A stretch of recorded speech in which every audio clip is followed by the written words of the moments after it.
여러분 안녕하세요. 하이다이 간다의 루시입니다. 자, 오늘은요 코슬립 수면의원의 신홍범 원장님과 함께 하겠습니다. 원장님 안녕하세요. 네, 반갑습니다. 신홍범입니다. 네, 이 편에서는요 원장님 약이 없이 불면증 치료를 할 수 있는지 없는지에 대한 이야기를 해볼 텐데요. 자, 불면증을 개선하려면 꼭 정신과를 통한 약물 치료가 필요한가요? 잠들기 힘들고 자다가 자주 깨고 그래서 많이 힘드신 분들이 참 많습니다. 네. 요즘 그 불면증 환자가 계속 늘어난다고 해요. 저도 불면증. 그러시죠.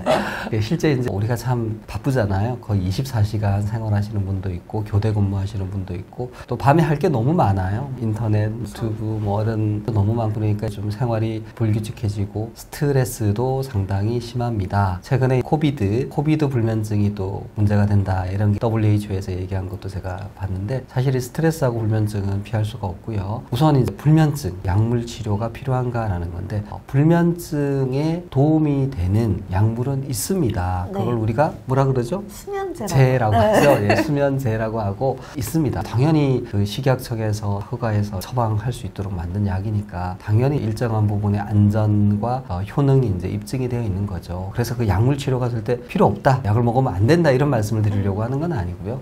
당연히 불면증이 있고 단기적으로 많이 힘드시다면 정신과를 비롯한 요즘은 내과, 가정의학과에서도 수면제 처방을 하실 수 있고 사실 의사 선생님이면 다 처방을 하실 수 있고 약을 받아서 드실 수 있어요. 꼭 정신과를 가야 되는 건 아닙니다만은 불면증이 있는 분들이 불면증만 있는 게 아니고 스트레스 아까 말씀드렸는데 이게 불안증, 우울증이 이게 동반되어 있는 분들이 많이 있으세요. 좀 오래되신 분들 3개월, 6개월 동안 불면증을 앓고 계신 분들은 불면증 때문만으로도 우울증, 불안장애가 생길 수 있다라고 얘기하거든요. 그런 경우에는 불안장애, 우울장애에 대한 치료까지 한다면 정신과 치료가 좀 필요하지 않을까 그런 말씀을 좀 드릴 수 있고요. 불면증이라는 게 약물만으로 치료가 되는 건 아닙니다. 완치가 되는 건 아니죠. 내가 잠이 안 올 때 약을 먹어서 좀 잠을 잘 수 있는 거하고 불면증이 완전히 없어지는 건 다르죠. 그래서 사실 불면증 환자분들이 잠에 대한 생각에 왜곡이 생기거든요. 이게 인지적 왜곡이 생긴다 그러고 행동에도 왜곡이 생기고 이렇게 하기 때문에 그걸 바로잡는 게 필요합니다. 그런 걸 불면증 인지 행동 치료라고 하고요. 정신건강학과 선생님들이 그런 수련을 레지던트 수련 기간 동안 전문적으로 받기 때문에 그런 치료를 조금 더 잘 해주실 수 있지 않을까. 물론 내과, 가정학과 다른 과 선생님들 중에도 관심 있고 공부하신 분들도 잘 하시는 분들이 있습니다. 그래서 그런 치료가 좀 더 필요하다 말씀을 드릴 수 있고 수면 클리닉은 좀 수면 질환,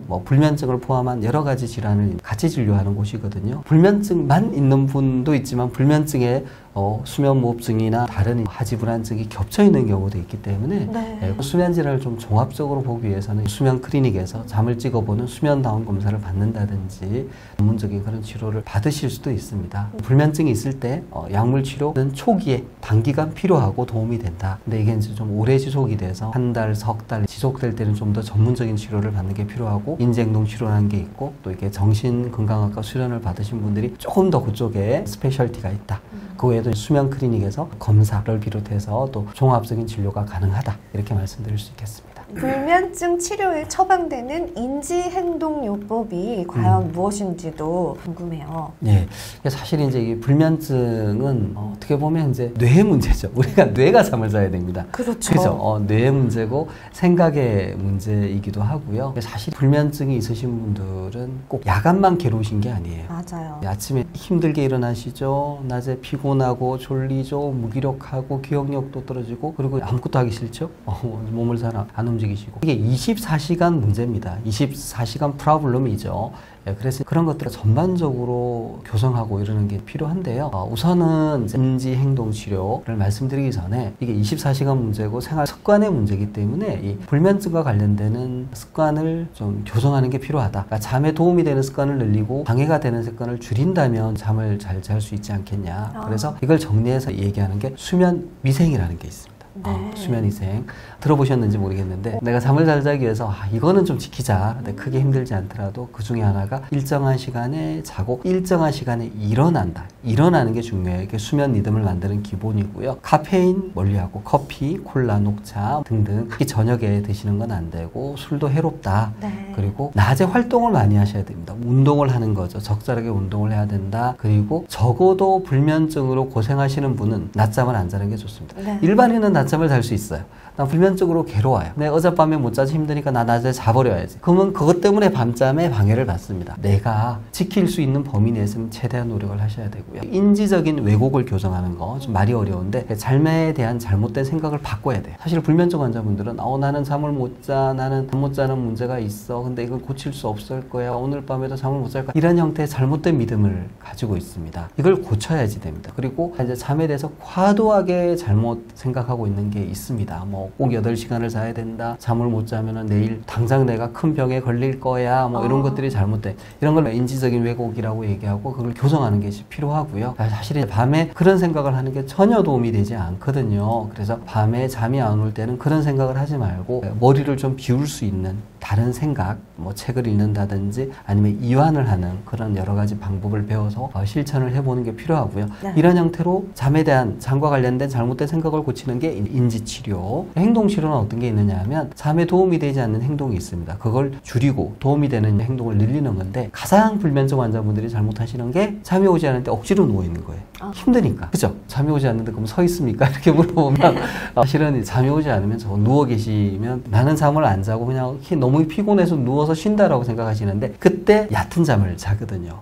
그럼 그게 나중에 제대로 된 잠이 오는 걸 방해하니까 문제가 되고요. 잠이 오지 않을 때 이제 억지로 침대에 누워 있는 거 안 하시고, 또 침대에서 스마트폰이나 영화를 본다든지 TV 본다든지 이런 걸 하지 않아야지 됩니다. 그리고 잠이 오지 않을 때는 책상에 앉아서 다른 걸 하다가 정말 졸릴 때 침대에 가서 누워서 잠을 청하는 그런 형태를 바꿔나가는 걸 불면증 행동치료라고 하고, 이 두 가지를 합쳐서 불면증 인지행동치료라고 하고요. 이걸 통해서 내 스스로 잠자는 힘을 기르는 겁니다.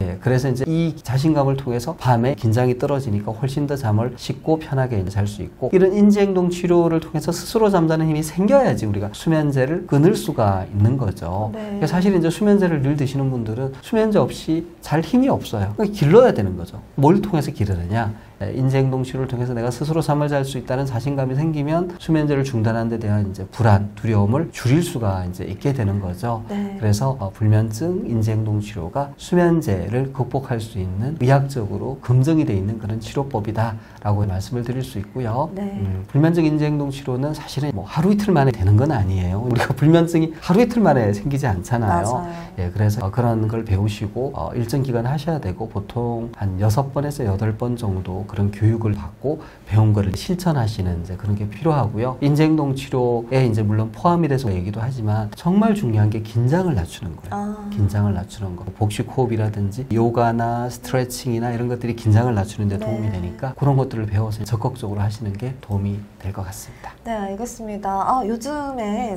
많은 사람들이 수면제를 좀 드신다고 들었어요. 인지치료를 통해서 그 습관을 개선시키려고 노력하면 참 좋을 것 같다라는 생각을 했습니다. 원장님, 인지행동치료는 어떤 사람들이 받을 수 있나요? 불면증이 있으신 분들은 이제 인지행동 치료를 받을 수 있는데요. 시간과 비용이 좀 들기 때문에 내가 잠을 못 잔 지 일주일 됐는데 인지행동 치료를 받으러 가야 되겠다, 이렇게 되지는 않고요. 기본적으로 4주 이상 약물 치료를 했음에도 불구하고 4주 동안 약을 먹었는데도 불면증이 좋아지지 않아요. 그런 경우에 또한 3개월 이상 된 만성 불면증, 우울증이 동반된 불면증, 그 다음에 약을 못 드시는 분들이 있어요. 임신부. 네, 그리고 또 다른 약을 많이 드시는 분들 중에, 이런 분들 중에는 비약물적인 치료인 인지행동 치료가 도움이 되고요. 실제로 외국에서도 이제 일정 기간 수면제를 이제 사용을 했더라도 해결이 되지 않는 경우에는 이제 인지행동 치료를 권한다라고 되어 있습니다. 네. 그 클리닉에서 인지행동 치료를 하기 어려우면 그때는 인지행동 치료를 전문으로 하는 클리닉으로 의뢰를 해서 도움을 받을 수 있다고 하고, 실제로 러시아나 모스크바 의대에서 불면증 치료를 위한 인지행동 치료가 어떤 효과가 있느냐, 이게 단순히 잠만 좋아지게 하는 것뿐이 아니라 정서 상태를 개선하고 또 개선된 효과가 지속이 된다라는 거를 신경과학과 행동생리학이라는 학술지에 발표하기도 했는데, 실제 연구한 결과를 보면 만성불면증 치료를 위해서 약물요법 인지행동 치료에 대한 효과를 이제 평가를 했는데, 실제 29세에서 80세 사이에 러시아 불면증 환자 42명을 대상으로 인지행동 치료 약물요법을 이제 같이 진행을 했고 치료 효과를 평가해 봤더니 불면증에 대한 인지행동 치료와 약물 치료 효과는 비슷했어요. 근데 2주가 지나고 좀 시간이 지났을 때 이제 효과가 지속되는 거는 이제 인지행동 치료다. 효과가 비슷한데 더 오래 지속이 되고, 약물 치료는 여러분도 생각할 수 있겠지만 약을 중단하면 더 이상 잠이 또 안 오는 상태가 되겠죠. 그래서 효과의 지속적인 면에서 볼 때는 이제 인지행동 치료가 더 효과적이다라고 얘기할 수 있고요. 실제 잠과 관련된 생각과 잘못된 행동을 바꾸는 그런 치료가 불면증에 대한 근본적인 치료다, 첫걸음이다라고 얘기할 수 있고요. 잠과 관련된 잘못된 행동을 없애고 실제로 밤에 잠을 잘 수 있도록 만들기 위해서 인지행동 치료를 하는 겁니다. 그래서 불면증이라고 하는 게 잠들기 힘든 것만 있는 게 아니고요. 자다가 자주 깨는 경우, 새벽에 깨서도 다시 잠들기 힘들다든지, 낮에 너무 피곤하고 집중이 안 된다든지, 이런 경우에는 불면증 인지행동 치료를 생각해 볼 수 있고, 그 전에 이 환자분이 어떤 상태에 있는지를 봐야 되겠죠. 그래서 수면 검사라든지 뇌파 검사 등을 하고, 그걸 얼마나 드시는지 이런 걸 보고 환자에 맞는 치료 계획을 세우고 그에 따라 치료를 하고 있습니다. 네, 알겠습니다. 이 편에서 수면을 잘 못하는 사람들이 보면 좋은 영상을 찍어봤어요. 자, 다음 편에서는 다리 저림 하지 불안증후군 치료에 대한 이야기를 해보도록 하겠습니다. 오늘의 영상도 도움이 되셨다면요, 구독 눌러주시고요. 좋아요. 댓글 참여도 부탁드릴게요. 저희는 여기서 인사드리겠습니다. 여러분 고맙습니다. 감사합니다.